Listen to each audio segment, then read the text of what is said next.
Hi students, today we are going to see the next part from the textbook, page number 11. Okay, try this. Okay, so just see what is that activity.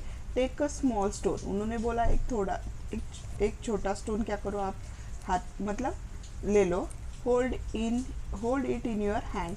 आपको वो आपके हाथ में लेना है. which forces are acting on this stone. तो अभी आपको क्या लगता है, आपने जो हाथ में लिया हुआ स्टोन है उसके ऊपर कौन से फोर्सेस एक्ट हो रहे हैं.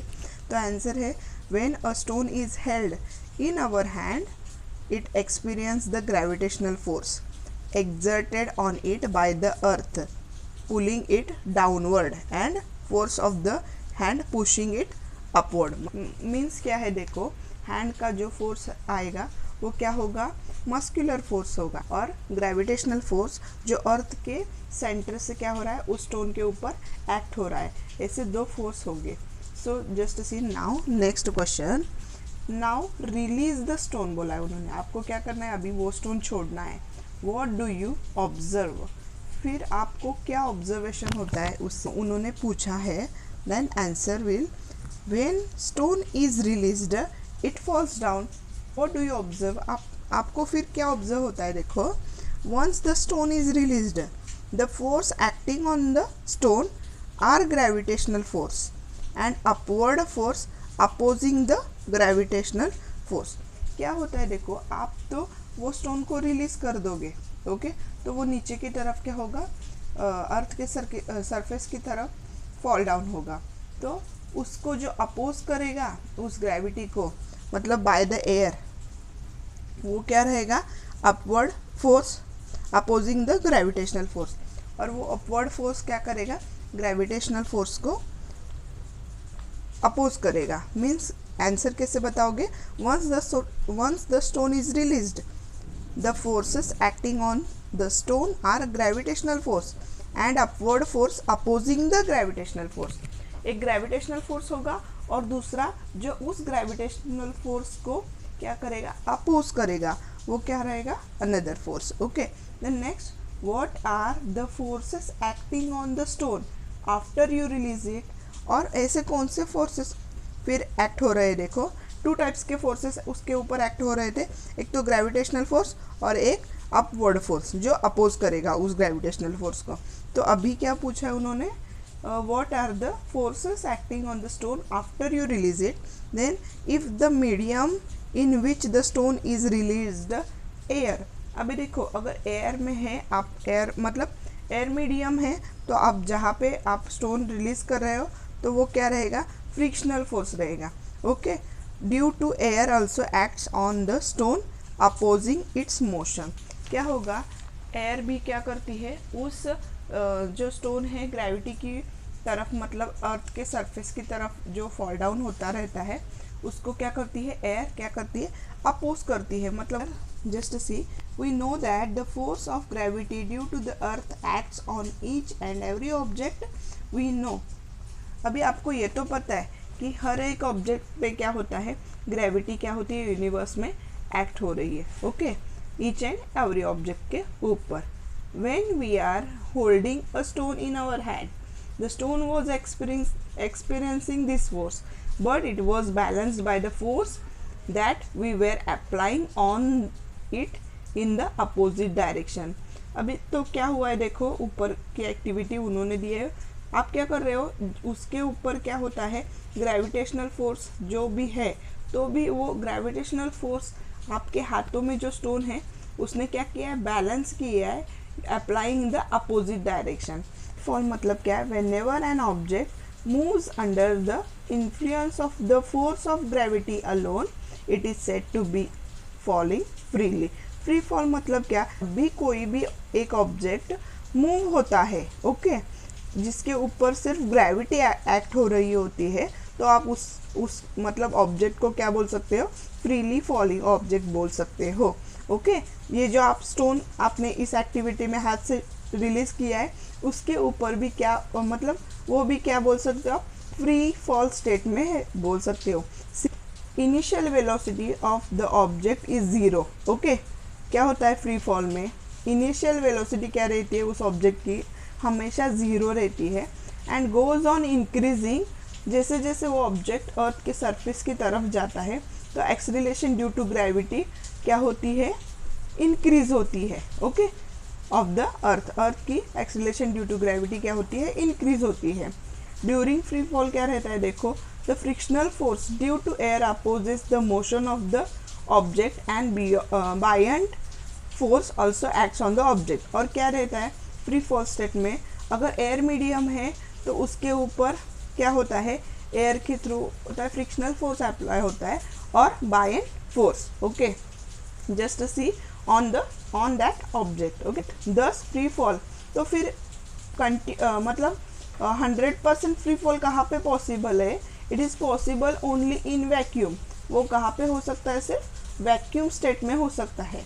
जहाँ क्यों मतलब क्या आपको पता है, जहाँ पे एयर प्रेजेंट नहीं रहती है उसे आप क्या बोलते हो, vacuum. So true free fall कहाँ पे होता है, possible only in vacuum, okay.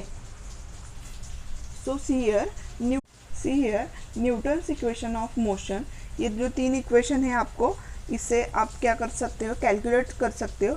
Free जब भी आपको कोई भी क्वेश्चन मतलब न्यूमेरिकल्स आएंगे फ्री फॉल के ऊपर, तो आप क्या कर सकते हो, ये इक्वेशंस जो रिक्वायर्ड है वो इक्वेशन यूज़ करके आप वो न्यूमेरिकल सॉल्व कर सकते हो। सो व्हाट अभी हमें क्या कंसीडर करना है, ये पहले देखो। For free fall the initial velocity जो स्मॉल यू है वो हमेशा क्या रहती है, ज़ीरो रहती है, and acceleration a is equal to, हम क्या करेंगे, consider g. Thus we can write the equation as, हमारा पहला इक्वेशन क्या था न्यूटन का, v is equal to u plus a t था। So u plus a t, u क्या है इधर हम कंसिडर करेंगे zero, so plus a T मतलब a की जगह हम रिप्लेस क्या कर रहे हैं, g। सो ये इक्वेशन कैसे होता है, v is equal to g t, okay. Then next equation क्या है, देखो, s is equal to u t plus half a t square, okay. So here also we are considering in the place of u हम क्या लेंगे, zero लेंगे और a की जगह g लेंगे।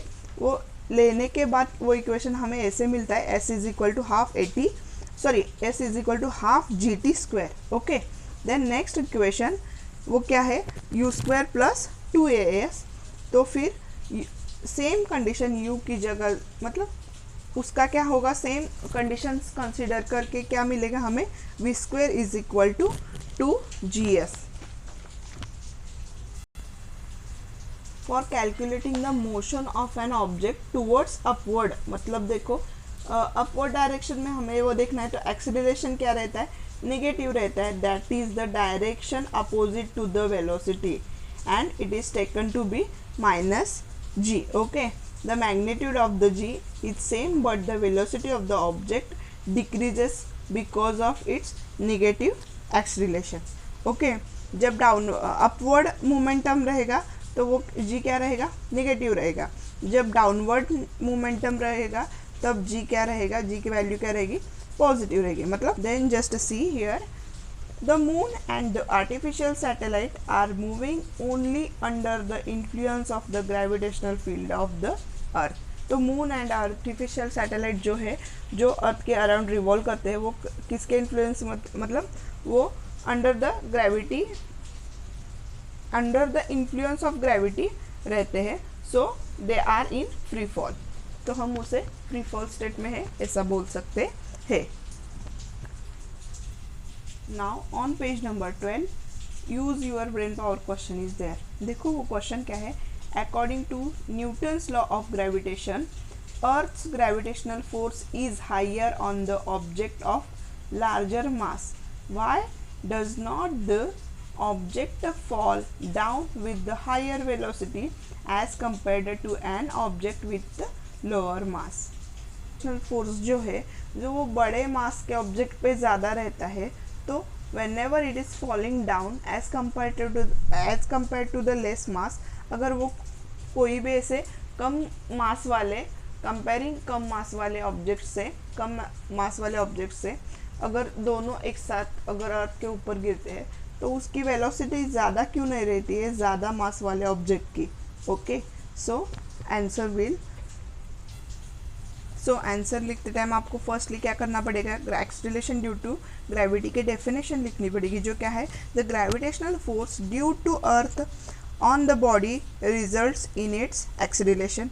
It is called as the acceleration due to gravity. Okay, so the next point, g is equal to gm upon r square. तो अभी देखो इधर द वैल्यू ऑफ g, जो स्मॉल g है वो किसके ऊपर डिपेंड है, depends upon the mass and radius of the अर्थ. वो किसके ऊपर डिपेंड है, अर्थ की मास और उसका रेडियस के ऊपर डिपेंड है. Okay, it is independent of the, मतलब ये इसके ऊपर डिपेंड नहीं है कि कौन सा ऑब्जेक्ट मतलब फॉलिंग स्टेट में है, जो फॉल हो रहा है वो ऑब्जेक्ट क्या है, उसकी साइज, उसका शेप क्या है, उसके ऊपर डिपेंड नहीं रहता है. So you can write it is independent of the shape, size, mass etcetera of the body which is falling. Okay, जो बॉडी फॉलिंग हो रही है उसके मास, साइज, शेप के ऊपर वो डिपेंड नहीं है. Hence the object with greater mass and the object with comparatively less mass both will fall with the same velocity. So वो दोनों भी क्या होते हैं, जो ज़्यादा मास वाला ऑब्जेक्ट है और लेस मास वाला, वो दोनों भी सेम वेलोसिटी में क्या होते हैं, फॉल होते हैं. ओके.